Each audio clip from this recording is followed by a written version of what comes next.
பனி உதிர்த்திடும் மலர்த்துளியே. அத்தியாயம் 9. தாரா அதிர்ச்சியில் சிலையென நிற்பதை பார்த்த நந்தன், உங்களுக்கு இது ஷாக்காக தான் இருக்கும். முதல் தடவை உங்களை பார்த்ததுமே நீங்கள் வீட்டை விட்டு வெளியே வந்திருக்கீங்கன்னு புரிஞ்சுக்கிட்டேன். அப்போ உங்களை கேட்டப்ப எதுவும் கேட்காதுன்னு சொல்லிட்டீங்க. ஏதோ ஏமாற்றத்தில் இருந்தீங்கன்னு என்னால் புரிஞ்சுக்க முடிஞ்சது. அதான் மேற்கொண்டு கேட்டு உங்களை கஷ்டப்படுத்தலை. இங்கே வந்து கொஞ்ச நாள் நல்லதாக இருந்தீங்க. ஆனால் இன்னைக்கு கல்யாணத்துக்கு போயிட்டு வந்ததுலேருந்து உங்கள் முகமே சரியில்லை. ஏதோ ஒன்று உங்களை பாதிச்சிருக்கு. நானும் உங்களை கவனிச்சேன். மண்டபத்துக்கு போகும்போது இருந்த சிரிப்பு, சந்தோஷம் மண்டபத்துலேருந்து வெளியே வரப்போ உங்கள் முகத்தில் இல்லை. நிச்சயம் உங்களுக்கு ஏதோ பிரச்சனைன்னு எனக்கு கன்ஃபார்ம் ஆயிடுச்சு. பிரச்சனை அப்படின்றத விட உங்களுக்கு ஏதோ பெரிய கஷ்டம்னு சொல்லலாம். நான் சொல்கிறது சரிதானே என்று நந்தன் அவளது முகத்தை பார்க்க, அவன் சொன்ன அனைத்தையும் கேட்டு அதிர்ச்சியில் நின்றிருந்தாள் தாரா. சட்டென அவளது கண்கள் கலங்க அதை பார்த்த நந்தன், ஹலோ, என்னாச்சுங்க? ஏன் அழறீங்க? தயவு செஞ்சு அழாதீங்க ப்ளீஸ். பார்க்குறவங்க நான் எதுவும் உங்ககிட்ட பிரச்சனை பண்ணுறேன்னு ஏதாவது தப்பாக நினச்சிக்க போகிறாங்க. நான் போலீஸ் வேற. ப்ளீஸுங்க, கண்ணை தொடச்சிக்கோங்க என நந்தன் சொல்ல, உடனே கண்களை துடைத்து கொண்டாள் தாரா. இங்கே பாருங்க, எனக்கு கேட்கணும்னு தோணுச்சு, அதான் கேட்டேன். என்கிட்ட இப்போவே நீங்கள் எல்லாத்தையும் சொல்லணும்னு எந்த அவசியமும் இல்லை. நான் உங்களை ஃபோர்ஸ் பண்ணவும் மாட்டேன். உங்களுக்கு எல்லாத்தையும் என்கிட்ட எப்போ சொல்லணும்னு தோணுதோ அப்போ சொல்லுங்கள். நான் எதுவும் நினச்சிக்கவும் மாட்டேன். ஆனால் ஒன்று மட்டும் மனசில் வச்சுக்கோங்க, ஒரு ஃப்ரெண்டாக உங்களுக்கு எப்போவும் நான் இருப்பேன்.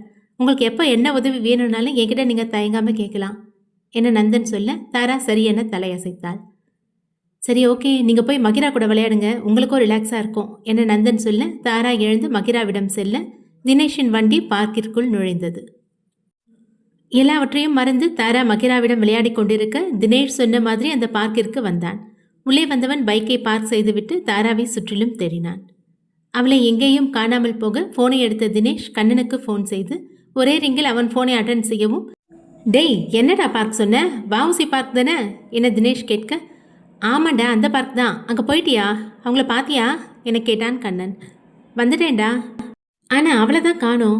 அதான் வேற பார்க் எதுவும் வந்துட்டேனோன்னு உனக்கு கால் பண்ணேன் என தினேஷ் சொல்ல, அந்த பார்க் தான்டா, நீ கொஞ்சம் நல்லா பாரு, அங்கே தான் இருப்பாங்க. இப்போ ஒன்றும் இல்லைடா, நீ போன மாதிரியே திரும்பி வந்துரு, எனக்கு அதுதான் சரின்னு தோணுது என்றான் கண்ணன். சுற்றிலும் பார்த்து கொண்டிருந்த தினேஷ் தாராவை பார்த்துவிட, டேய், நான் அவளை பார்த்துட்டேன்டா, அப்புறம் உனக்கு ஃபோன் பண்ணுறேன் என்றவன் அவன் சொல்ல வருவதை கூட கேட்காமல் அவசர அவசரமாக ஃபோனை கட் செய்தவன் வேகமாக தாராவை நோக்கி சென்றான். தாராவும் மகிராவும் விளையாடி கொண்டிருக்க நந்தன் அதனை ரசித்தபடி வேடிக்கை பார்த்து கொண்டிருந்தான். தாராவை பார்த்து கொண்டு அங்கு வந்த தினேஷ் அவள் மகிராவுடன் விளையாடி கொண்டிருப்பதை பார்த்தவன், இவளை எப்படி தனியாக வர வைக்கிறது? தனியாக வந்தால் தானே நாம பேச முடியும், என்ன பண்ணுறது என யோசனை செய்தான் தினேஷ். விளையாடி களைத்து போன மகிரா வேகமாக நந்தனிடம் ஓடியவள், அப்பா, எனக்கு ஐஸ்கிரீம் வேணும், வாங்கி தரீங்களா என கேட்க, ஓகேடா தங்கம், நீ இங்கே அம்மா கிட்ட இரு, டேடி போய் வாங்கிட்டு வந்துடுறேன் என எழுந்தான் நந்தன். நானும் வரேன் டேடி ப்ளீஸ் என மகிரா கெஞ்ச, நந்தன் நிமிர்ந்து தாராவை பார்த்தான். நீங்கள் மகிராவை கூட்டிகிட்டு போயிட்டு வாங்க, நான் இங்கேயே உட்காந்துருக்கேன் என தாரா சொல்ல, மகிராவை தூக்கி கொண்டு அங்கிருந்து சென்றான் நந்தன். நந்தனும் மகிராவும் சென்றுவிட உட்கார்ந்திருந்த தாரா சுற்றிலும் விளையாடி கொண்டிருந்த குழந்தைகளை பார்த்து ரசித்து கொண்டிருந்தாள். அதை பார்த்த தினேஷ், இதுதான் சரியான நேரம், அவள் தனியாக இருக்கப்பவே போய் பார்த்து பேசிட்டு வந்துட வேண்டியதுதான் என மனதில் நினைத்தவன் சுற்றிலும் பார்த்துவிட்டு தாராவிடம் சென்றான். வேடிக்கை பார்த்து கொண்டிருந்த தாரா கொஞ்ச நேரம் நடக்கலாம் என நினைத்தவள் எழுந்து வேடிக்கை பார்த்தபடி நடக்க ஆரம்பிக்க வேகமாக அவளிடம் சென்றான் தினேஷ். மலர் என அவன் அழைக்க திடுக்கிட்டு திரும்பினாள் தாரா. எதிரே நின்றிருந்த தினேஷை பார்த்து அதிர்ந்தவள் அதை முகத்தில் காட்டிக்கொள்ளாமல் மறைத்து அவனை யாரென தெரியாதது போல் பார்த்தாள். முகத்தை பாவமாக வைத்து கொண்ட தினேஷ், மலர், உன்னை எங்கெல்லாம் தேடின தெரியுமா? நீ என்ன இங்க இப்படி? என்னாச்சு மலர் என தினேஷ் கேட்க, அவன் சொல்வது எதுவும் புரியாத மாதிரியே அவனை பார்த்தாள் தாரா. நீங்கள் என்ன சொல்கிறீங்க? நீங்கள் வேற யாரோ நினச்சி என்கிட்ட பேசிட்டு இருக்கீங்க என அவள் சொல்ல, இல்லை, நீ மலர் தானே, பனி மலர். என்ன உனக்கு தெரியலையா? விளையாடாத மலர் என கேட்டான் தினேஷ். மலரா? இல்லைங்க, என் பேர் தாரா, தாரா நந்தன். நீங்கள் நினைக்கிற ஆள் நான் இல்லை என்றால் சிரித்து கொண்டே. இல்லை, நீ மலர் தான், எனக்கு நல்லா தெரியும். நீ வேணும்னு தான் இப்படியெல்லாம் சொல்லிகிட்ருக்க. ஏன் இப்படி என்னை யாரும் தெரியாத மாதிரி பேசுகிற என தினேஷ் கேட்க, நான் மலர் இல்லைங்க, நான் தாரா.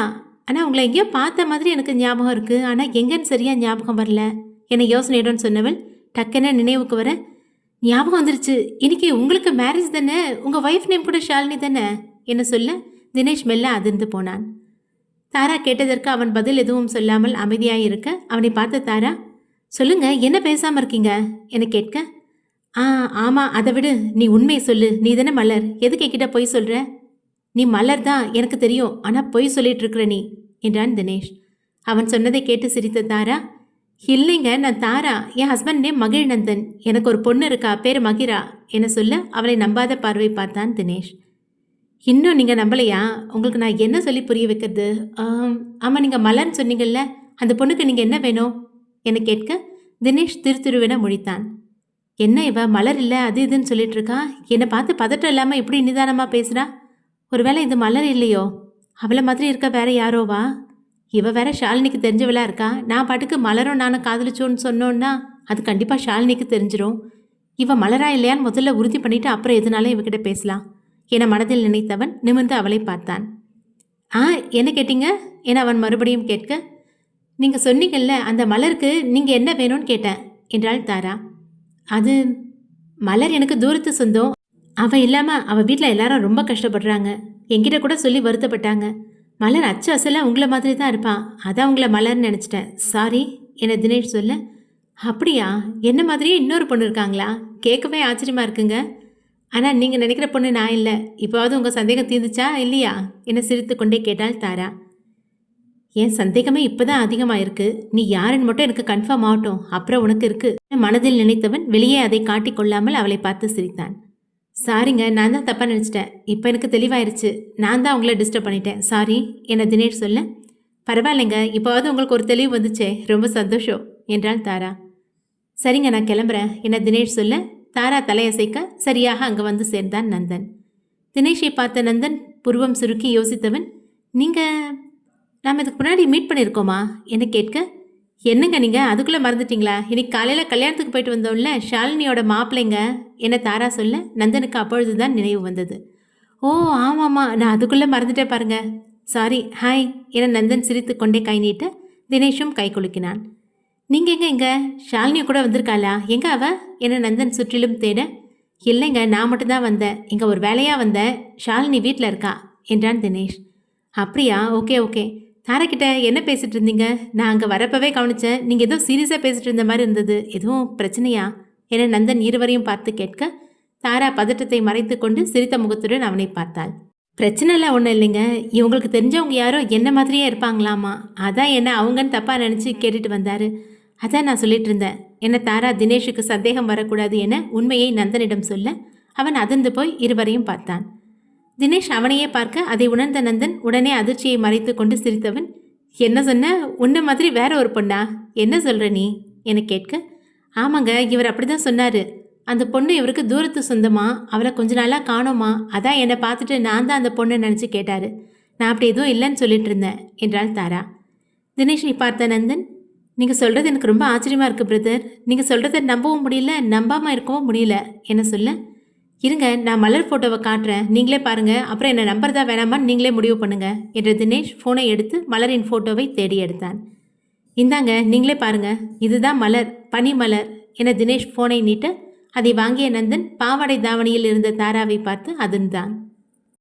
தினேஷ் காட்டிய ஃபோட்டோவை பார்த்து நந்தன் அதிர்ந்து போய் நிற்க அவன் எதுவும் உளறிவிடக்கூடாதே என பயந்து போன தாரா, பார்க்கறதுக்கு அப்படியே அச்சஸில் என்ன மாதிரியே இருக்காங்க இல்லைங்க, ஒருத்தர் மாதிரியே 7 பேர் இருப்பாங்கன்னு சொல்லி கேள்விப்பட்டிருக்கேன், ஆனால் இப்போ அதுவே என் விஷயத்தில் உண்மையாயிருச்சுல்ல என சொல்ல அவளை பார்த்தான் நந்தன். அவனை பார்த்து சிரித்த தாரா தினேஷிடம், என்ன மாதிரி இருக்கிறத பார்த்து தான் அவர் ஷாக் ஆயிட்டாரு என சொல்ல தினேஷ் எதுவும் சொல்லாமல் தலையசைத்தான். எப்படி இது இப்படி கூட நடக்குமான்னு எனக்கு ஆச்சரியமாக இருக்குது என நந்தன் வியப்புடன் சொல்ல, ஆமாம் ப்ரோ, நானும் அதான் அவங்க தான் இவங்கன்னு தப்பாக நினச்சிட்டேன், உங்கள் நேரத்தை நான் வேஸ்ட் பண்ணிட்டேன், சாரி என்றான் தினேஷ். அவனை பார்த்து சிரித்த நந்தன், அதெல்லாம் ஒன்றும் இல்லை ப்ரோ, நீங்கள் ஷாலினியை கூட்டிகிட்டு கண்டிப்பாக ஒரு நாள் வீட்டுக்கு வரணும் என சொல்ல அவன் சம்மதமாய் தலையசைத்தான். இருவரிடமும் விடை பெற்று கொண்டு தினேஷ் அங்கிருந்து செல்ல போகும் அவனையே பார்த்தபடி நின்றிருந்தான் நந்தன். அதுவரை அடக்கி வைத்திருந்த கண்ணீர் இப்பொழுது வர நந்தன் பார்க்காதவாறு அதை துடைத்து கொண்டாள் தாரா. எப்போ என்ன மறந்துட்டு இன்னொரு பொண்ணு கழுத்தில் தாலி கட்டினியோ அப்போவே என் காதல் செத்துருச்சு. இப்போ கூட நீ என் மேலே இருந்த அக்கறையெல்லாம் என்ன தேடி வந்திருக்க மாட்டே அப்படின்னு எனக்கு நல்லா தெரியும். எங்கே என்னால் உன்னோட கடந்த காலம் வெளியே வந்துடுமோங்கிற பயத்தில் தான் நீ இங்கே என்னை தேடி வந்திருப்ப. இப்போ கூட நான் உண்மையை மறைச்சது உனக்காக இல்லை, அந்த பிஞ்சு குழந்தை மகிராவுக்காக. இந்த உண்மை என்னோடையே பொதிஞ்சு போயிடணும் என மனதில் நினைத்தாள் தாரா. அதுவரை அமைதியாக இருந்த மகிரா தாராவின் காலை கட்டி கொண்டவள், மா வாங்க நாம் போய் தூரி ஆடலாம் என சொல்ல அவளை தூக்கி கொண்டு சென்றாள் தாரா. தாராவும் மகிராவும் சென்றதை கூட கவனிக்காமல் அப்படியே நின்றிருந்தான் நந்தன். அவன் எண்ணமெல்லாம் தினேஷ் சொல்லியதிலும் அவன் காட்டிய ஃபோட்டோவிலுமே இருந்தது. அவர்கிட்ட இது தாரா தான் உறுதியாக சொல்லியாச்சு. ஆனால் இது தாரா இல்லைன்னு தான் எனக்கு நல்லா தெரியுமே. அப்போ இவங்க அவர் தேடி வந்த மலர் தானா? இன்னைக்கு காலையில் இவங்க கல்யாணத்துக்கு போயிட்டு வந்ததுலேருந்து தான் இவங்க சரியில்லை. அப்போ இவங்க நேசித்தது தினேஷ் தானா? அதான் கல்யாண கோலத்தில் பார்த்ததை உடனே உடஞ்சு போயிட்டாங்களா? இதை எப்படி உறுதி பண்ணிக்கிறது என யோசனையில் ஆழ்ந்தான் நந்தன். மகிராவும் தாராவும் கொஞ்ச நேரம் விளையாடிவிட்டு திரும்பி வர நந்தன் இன்னமும் யோசனையில் நின்றிருந்தான். அவன் நீண்ட நேரம் எதையோ யோசித்துக் கொண்டிருந்ததை தாரா கவனித்து கொண்டுதான் இருந்தாள். கொண்டு வந்திருந்த ஸ்நாக்ஸை எடுத்து மகிராவிடம் கொடுத்து சாப்பிட சொன்ன தாரா நந்தனிடம் வந்தாள். என்னாச்சுங்க, ஏதோ தீவிரமான யோசனையில் இருக்க மாதிரி இருக்கு, ஏதாவது பிரச்சனையா என தாரா கேட்க அவளை திரும்பி பார்த்தான் நந்தன். பிரச்சனைன்னு சொல்ல முடியாது. இப்போ வந்துட்டு போனார்ல ஷாலினி புருஷன், அவரை பற்றி தான் நினச்சிட்டு இருந்தேன். அவரை பற்றி என்ன நினச்சிட்டு இருந்தீங்க? ஓ, என்ன மாதிரியே இருக்க ஃபோட்டோவை காட்டினாரே, அதை பற்றி யோசிச்சுட்டு இருந்தீங்களா? அதான் நான் தாரான்னு அவர்கிட்ட தெளிவாக சொல்லி புரிய வச்சாச்சுல்ல, அப்புறம் என்னங்க என சிரித்து கொண்டே கேட்டாள் தாரா. ஆனால் நீங்கள் தான் தாரா இல்லையே என நந்தன் அவளை உற்று பார்த்தபடி சொல்ல அதை கேட்டு தாரா மிரண்டாள். என்ன சொன்னீங்க? அவர்கிட்ட நீங்கள் தாரான்னு சொல்லியாச்சு, அது ஓகே. ஆனால் உண்மையாலுமே நீங்கள் தாரா இல்லை தானே, அதை சொன்னேன் என நந்தன் சொல்ல தாரா எதுவும் சொல்லாமல் அமைதியாய் தலை குனிந்தபடி நின்றிருந்தாள். நீங்கள் நிஜமான தாரா இல்லைன்னா அப்போ தினேஷ் தேடி வந்த மலர் நீங்கள் தானே என நந்தன் பாயிண்டை பிடிக்க அதிர்ந்து போய் அவனை பார்த்தாள் தாரா. சொல்லுங்க, நீங்கள் தானே அந்த மலர் என நந்தன் மீண்டும் கேட்க, ஆமாங்க, நான் தான் அந்த மலர், அவர் என்ன தான் தேடி வந்தார் என மெதுவாக சொன்னாள் தாரா. உங்களுக்கும் தினேஷ்க்கும் என்ன உறவுங்க? உங்களை எதுக்கு அவர் தேடி வந்தார் என நந்தன் கேட்க என்ன பதில் சொல்வது என தெரியாமல் முழித்தாள் தாரா. சொல்லுங்க, அவர் எதுக்கு இப்போ உங்களை தேடி வந்தார்? அவர் உங்களுக்கு என்ன வேணும் என நந்தன் கேட்க, அவர் என் சித்தியோட தூரத்து சொந்தங்க. என் சித்தி என்னை காணோன்னு கண்டுபிடிச்சி தர சொல்லி ஊர்க்காரங்க சொந்தக்காரங்க எல்லார்கிட்டையும் சொல்லியிருக்காங்க. இன்றைக்கி என்னை கல்யாணத்தில் பார்த்தார்ல, அதான் இப்போ என்னை தேடி இங்கே வந்திருக்காரு. அதான் நான் தாரான்னு சொல்லிட்டோம்ல, இனி வரமாட்டார் என்றாள் தாரா. கடவுளே, என்னை மன்னிச்சிரு, இவர்கிட்ட உண்மையை சொல்ல ஏதோ ஒன்று என்ன தடுக்குது. நேரம் வரப்ப கண்டிப்பாக இவர்கிட்ட எல்லாத்தையும் சொல்லிடுறேன். தினேஷ் இனி என் வாழ்க்கையில் வராமல் நீ தான் பார்த்துக்கணும் என மனதில் வேண்டினாள் தாரா. அவளிடமிருந்து வேற பதிலை எதிர்பார்த்த நந்தன் இந்த பதிலில் திருப்தி அடையவில்லை. இருந்தும் அதை வெளியே காட்டிக்கொள்ளாதவன் அவளை பார்த்து சிரித்தான். சரி விடுங்க, நாம் சொன்னது அவர் நம்பிட்டாருன்னு தான் நினைக்கிறேன். இனி மறுபடியும் இது விஷயமா தேடி வரமாட்டாருன்னு நினைக்கிறேன். அப்படி வந்தாலும் பரவாயில்ல, சமாளிச்சுக்கலாம். நீங்கள் எதுவும் இதையெல்லாம் யோசிச்சுட்டு இருக்காதீங்க என நந்தன் சொல்ல அவள் சரியென தலையசைத்தான். சரி, நேரம் ஆச்சு, கிளம்பலாமா என நந்தன் கேட்க, போகலாம், வீட்டுக்கு தானே போகிறோம் என கேட்டாள் தாரா. இல்லைங்க, அதான் அப்பா அத்தனை தடவை சொல்லி விட்டாங்கல்ல, வெளியே சாப்பிட்டு போகலாம். அப்பா, எனக்கு ஃப்ரெஞ்ச் ஃப்ரைஸ் வேணும் மகிரா கேட்க, வாங்கிக்கலாம்டா, வேற எதுவும் வேணுமா என நந்தன் கேட்க, வேற என விரலை தாடையில் வைத்து யோசித்தவள், அங்கே போய் சொல்கிறேன்ப்பா என மகிரா சொல்ல இருவரும் சிரித்தனர். சரிடா போலாம் வா என அவளை தூக்கியவன் முன்னால் செல்ல தாரா சுற்றிலும் பார்த்தபடி அவன் பின்னால் சென்றாள். மூன் 5 ஸ்டார் ஹோட்டல் என்ற பெரிய கட்டிடத்தின் முன் காரை நிறுத்தினான் நந்தன்.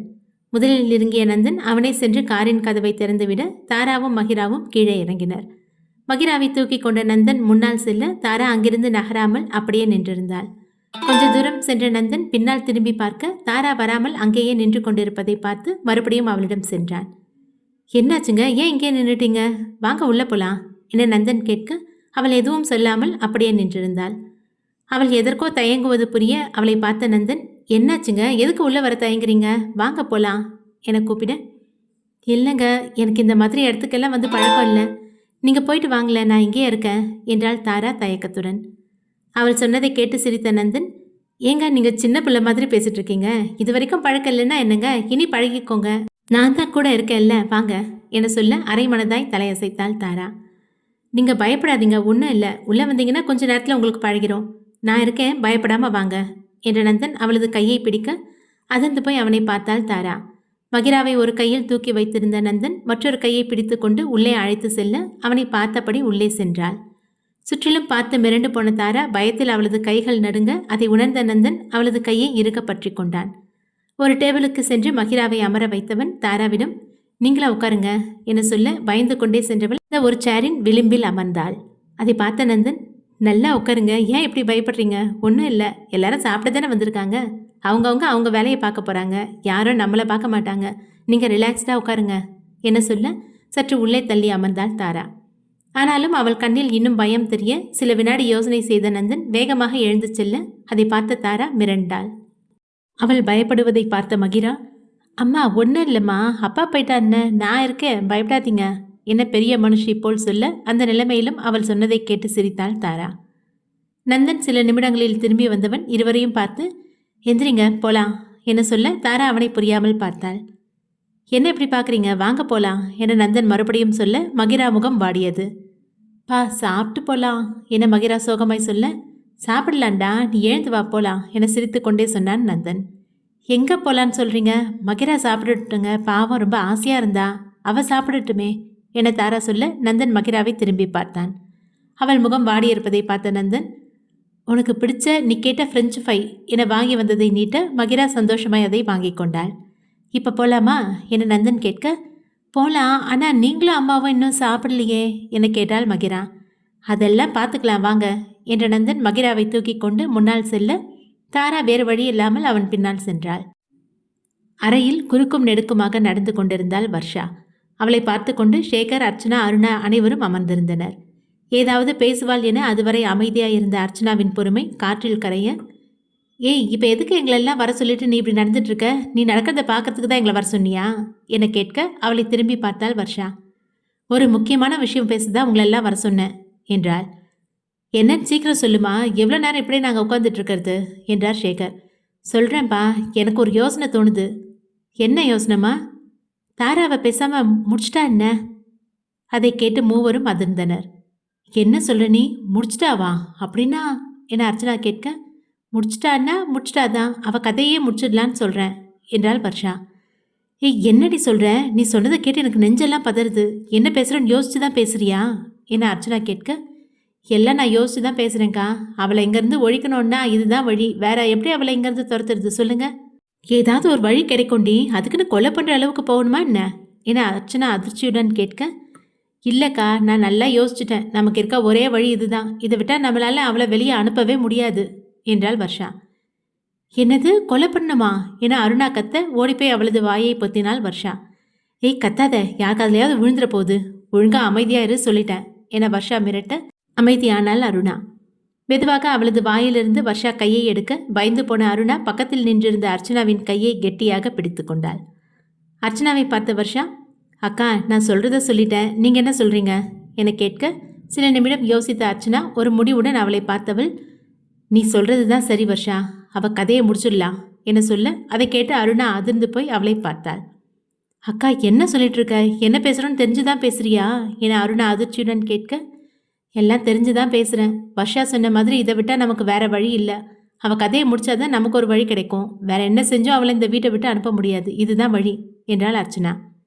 அக்கா இல்லைக்கா இதெல்லாம் வேணாம், இதெல்லாம் ரொம்ப பெரிய தப்புக்கா என அருணா பயத்துடன் சொல்ல அவளை முறைத்தாள் அர்ச்சனா. ஏய் நீ கொஞ்சம் அமைதியாயிரு, என்ன பண்ண ஏது பண்ணோன்னு எங்களுக்கு தெரியும் என அர்ச்சனா அழுத்தமாய் சொல்ல அருணா வாயை மூடிக்கொண்டாள். வர்ஷாவை பார்த்த அர்ச்சனா, என்ன பண்ணலாம் வர்ஷா சொல்லு என சொல்ல, இன்னும் அதெல்லாம் பிளான் பண்ணலக்கா, இதை மட்டும்தான் யோசித்தேன், என்ன பண்ணலான்னு இனிமேல் தான் யோசிக்கணும் என்றாள். ஏம்மா நீங்கள் சொல்கிறதெல்லாம் சரிதான், இங்கே இந்த பொண்ணுக்கு ஏதாவது ஆச்சுன்னா மாப்பிள்ளைக்கு நம்ம மேலே தானே சந்தேகம் வரும், அதுலேயும் அவர் போலீஸ் வேற, நாம தான் அப்படின்னு முடிவு பண்ணி அவரே நம்மளை பிடிச்சி ஜெயிலில் போட்டுருவாரு என சேகர் சொல்ல, ஆமாம் வர்ஷா, சித்தப்பா சொல்கிற மாதிரி மகிழுக்கு நம்ம மேலே தான் சந்தேகம் வரும், கண்டிப்பாக நாம் மாட்டிக்குவோம் என்றாள் அர்ச்சனா.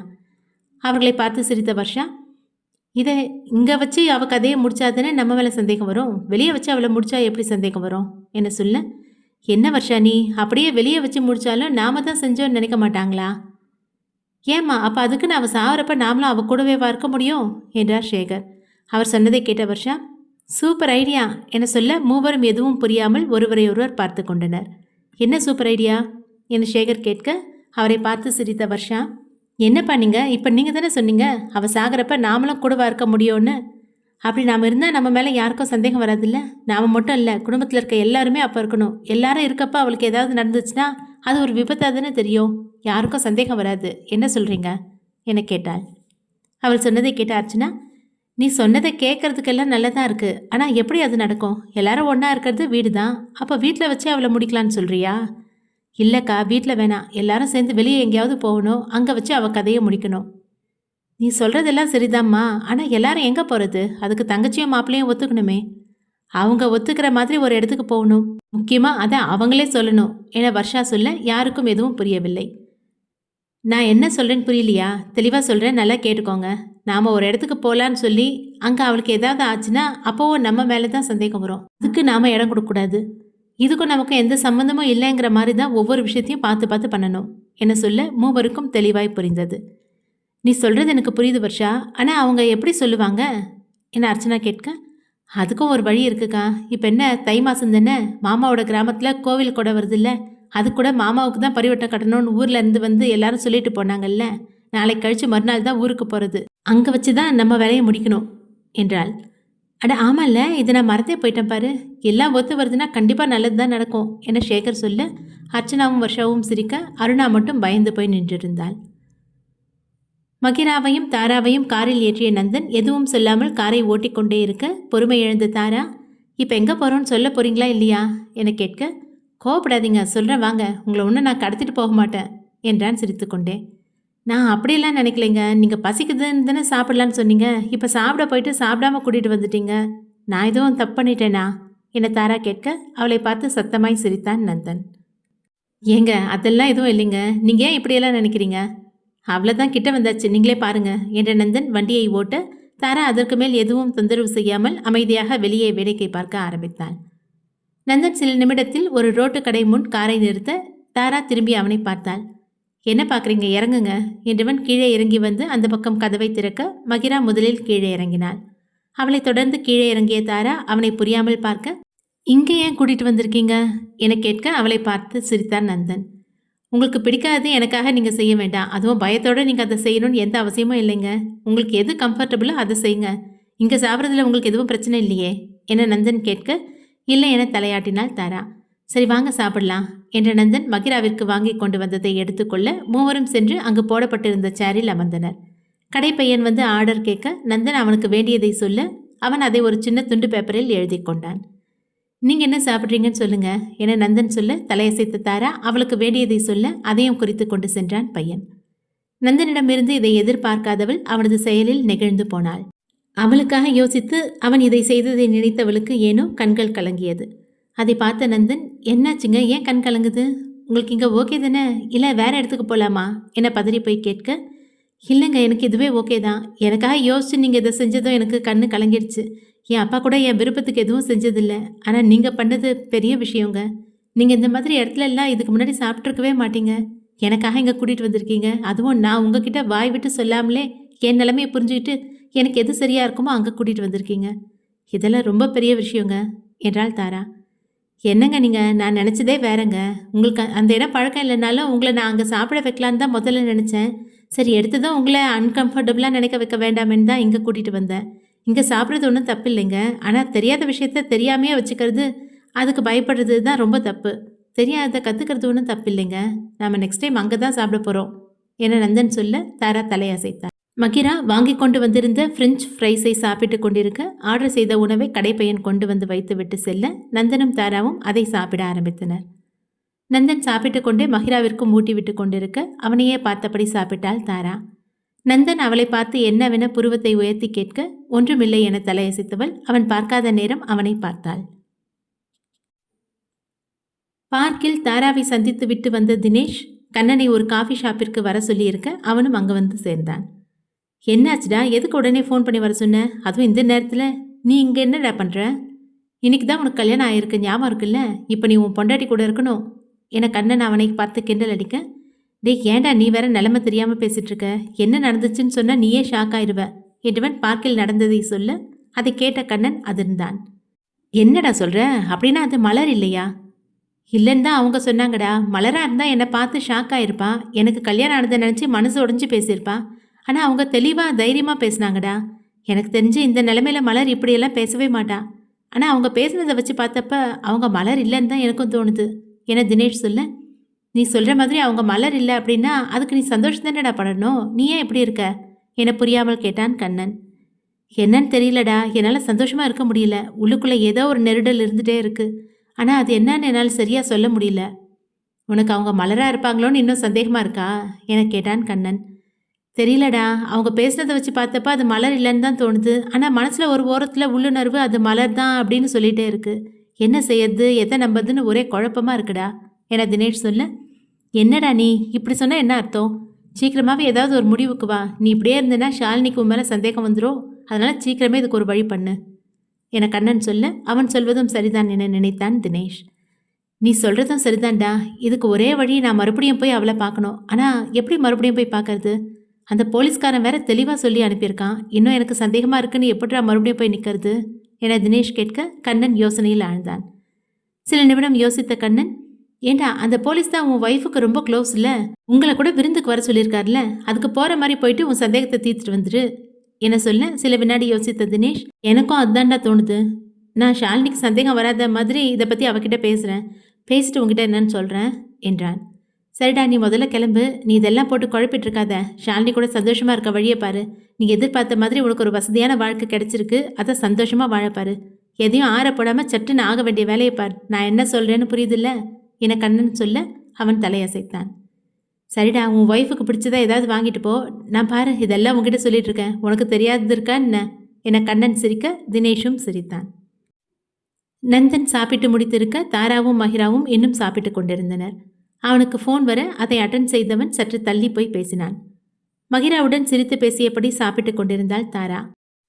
கடைக்கு அருகில் நின்றிருந்த 2 இளவட்டங்கள் தாராவை பார்த்து கையை காட்டி ஏதோ அவர்களுக்குள் சிரித்து கொள்ள தாரா அதை கவனிக்கவில்லை. ஃபோன் பேசிக் கொண்டிருந்த நந்தன் அதை கவனித்தவன் ஃபோனை வைத்துவிட்டு அவர்களிடம் சென்றவன் எதுவும் கேட்காமல் கோபமாக இருவரையும் மாறி மாறி அடித்தான்.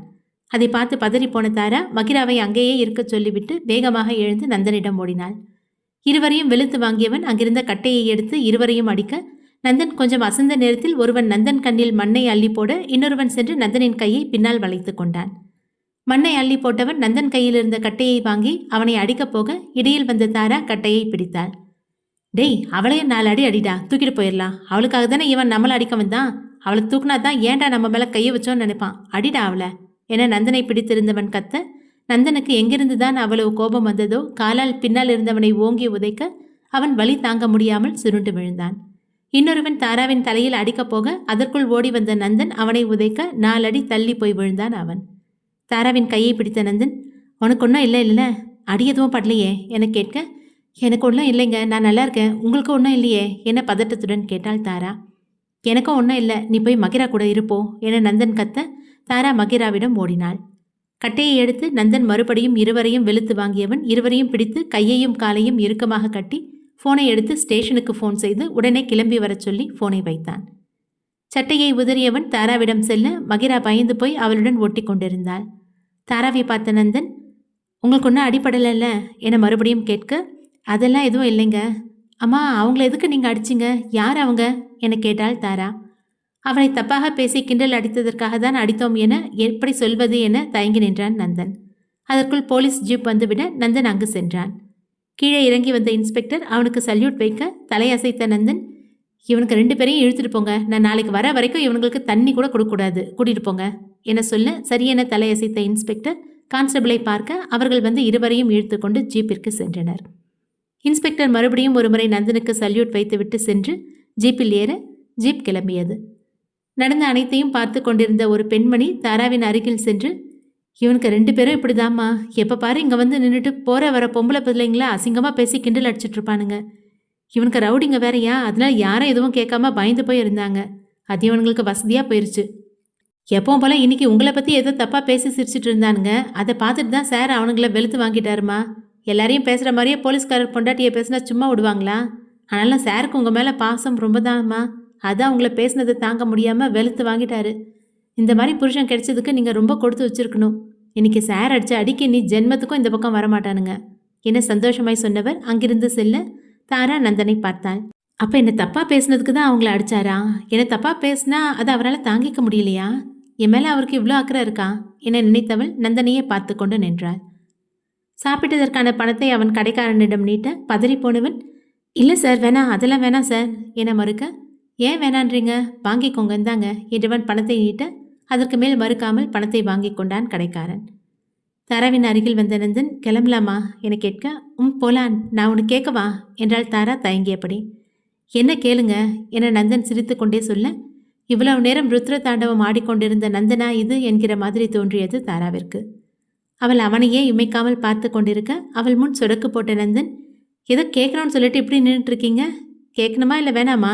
கேட்கறதுக்கு எதுவும் இல்லைன்னா கிளம்பலாம், டைம் ஆச்சு, வீட்டில் எல்லாரும் காணோன்னு பார்த்துட்டு இருப்பாங்க என்ன சொல்ல, இல்லை இல்லை கேட்கணும். நீங்கள் ஏன் அவனுங்கள அப்படியே அடிச்சிங்க? என்ன தப்பாக பேசினதை பொறுத்துக்க முடியாமல் தான் அடிச்சிங்களா? என் மேலே உங்களுக்கு இவ்வளோ அக்கறை இருக்கா என எதையோ எதிர்பார்த்து கேட்டாள் தாரா. என்னங்க நீங்கள் கண்ணுக்கு முன்னாடி தப்பு நடக்கிறப்ப எனக்கு என்னன்னு பார்த்துட்டு இருக்க முடியுமா? அதுவும் நான் போலீஸ், அதான் வெளுத்து வாங்கிட்டேன் என்ன நந்தன் சொல்ல, அப்போ அவங்க யாரை சொல்லியிருந்தாலும் இப்படி தான் சண்டை போட்டிருப்பீங்களா என சோகமாய் கேட்டாள் தாரா. ஆமாங்க, தப்பு நடந்தால் தட்டி கேட்குறது தானே போலீஸ் வேலை. அதுவும் பொண்ணுங்களை இப்படி தப்பாக பேசுனவங்களெல்லாம் சும்மாவே விடக்கூடாது. கூட நீங்கள் 2 பேரும் இருந்ததுனால அவனுங்களை இதோட விட்டேன், இல்லைன்னா கை காலெல்லாம் முறிச்சு அனுப்பி வச்சிருப்பேன் என்றான் நந்தன் கோபமாய். அவன் சொன்னதை கேட்டு ஏமாற்றம் அடைந்த தாரா, அப்படின்னா என் மேலே இருக்க அக்கறையில் இதை நீங்கள் செய்யலையா? மற்றவங்க மாதிரி தான் என்னையும் நினச்சி சண்டை போட்டிங்களா என கேட்க அவளை புரியாமல் பார்த்தான் நந்தன். அவள் ஏன் அப்படி கேட்டாள் என அவளுக்கே தெரியாததால் நந்தன் எதுவும் தப்பாக நினைத்து என்ன சொல்லுவானோ என பயந்து போய் அவனை பார்த்தாள் தாரா. அவளை பார்த்து சிரித்த நந்தன், அது எப்படிங்க மற்றவங்களும் நீங்களும் ஒன்றா ஆவீங்க? நீங்கள் ஸ்பெஷல் இல்லை, நீங்கள் இப்போ என் பொறுப்பில் இருக்கீங்க. என் கூட இருக்கப்ப உங்களுக்கு எதுனாலும் நான் தான் பொறுப்பு. உங்களை பத்திரமா பார்த்துக்க வேண்டியது என்னோட கடமை. என் கூட இருக்க வரைக்கும் உங்களை பத்திரமா பார்த்துக்கணும்னு நினைக்கிறேன் என்ன சொல்ல வாடி போயிருந்த தாராவின் முகம் பிரகாசமானது. சரி வாங்க போலாம் என நந்தன் முன்னால் செல்ல சிரித்துக்கொண்டே மகிராவை அழைத்து கொண்டு அவனுடன் சென்றாள் தாரா. காரை வீட்டின் உள்ளே கொண்டு வந்த நந்தன் போர்ட்டிகோவில் நிறுத்தினான். மகிரா தாராவின் தோளில் சாய்ந்து தூங்கிக் கொண்டிருந்தாள். அதை பார்த்த நந்தன், மகிரா தூங்கிட்டாளா? சரி இருங்க, நான் அப்படி வந்து அவளை தூக்கிக்கிறேன் என்றவன் கீழே இறங்கி வந்து அந்த பக்கம் கதவை திறந்தவன் மெல்ல மகிராவின் தூக்கம் கலையாமல் அவளை தூக்கி கொண்டான். நந்தன் மகிராவை தூக்கி கொண்டு உள்ளே செல்ல தாராவும் இறங்கி அவனுடன் சென்றாள். அனைவரும் சாப்பிட்டு முடித்து ஹாலில் அமர்ந்து பேசிக் கொண்டிருக்க இவர்கள் உள்ளே சென்றனர். இவர்களை பார்த்த தேவராஜ், வாங்கப்பா சாப்பிட்டு வந்தீங்களா என கேட்க மகிராவை வாங்கி கொண்ட தாரா மேலே அவர்களது அறைக்கு சென்றாள். சாப்பிட்டோம்ப்பா, பார்க் போயிட்டு அப்படியே சாப்பிட்டுட்டு வந்துட்டோம். நீங்களாம் சாப்பிட்டீங்களா என கேட்க, நல்லா இருக்கு கொழுந்தனாரே, பொண்டாட்டி பிள்ளைய மட்டும் வெளியே கூட்டிகிட்டு போய் ஊர் சுற்றிட்டு ஹோட்டலில் விதவிதமாக சாப்பிட்டு வந்துட்டு இங்கே வந்து போனால் போகுதுன்னு விசாரிக்கிறீங்களா? அவ்வளோ அக்கறை இருக்கிறவர் எங்களையும் கூட்டிகிட்டு போயிருக்கலாம்ல. நாங்களும் வீட்டில் தானே இருக்கோம், எங்களெல்லாம் பார்த்தா பாவமாக தெரியலையா என கேட்டாள் அர்ச்சனா. அவள் அப்படி கேட்கவும் நந்தன் சங்கடப்பட்டு நின்றிருக்க அர்ச்சனாவை முறைத்த விஷ்ணு, ஏய் அறிவிருக்காடி உனக்கு? உனக்கு என்ன இப்போ வெளியே போய் ஊர் சுற்றணும், வெளியே சாப்பிட்டணும், அவ்வளோதானே? நாளைக்கு ரெடியாரு, நான் உன்னை கூட்டிகிட்டு போகிறேன். அதுக்கு எதுக்கு அவன்கிட்ட அது இதுன்னு சொல்லிட்டு இருக்க என கோபமாய் கேட்க, என்னங்க நீங்கள், நான் என்ன எனக்காக மட்டுமா பேசிகிட்ருக்கேன்? எல்லாருக்காகவும் தான் பேசிகிட்ருக்கேன். நீங்கள் என்னடானா நான் ஏதோ வெளியே சுற்றுறதுக்கு அலையிற மாதிரி சொல்கிறீங்க என அர்ச்சனா கோபமாய் கேட்க விஷ்ணுவும் அவளை கோபமாய் பார்த்தான். அடுத்த அத்தியாயம் நாளை தொடரும். நன்றி.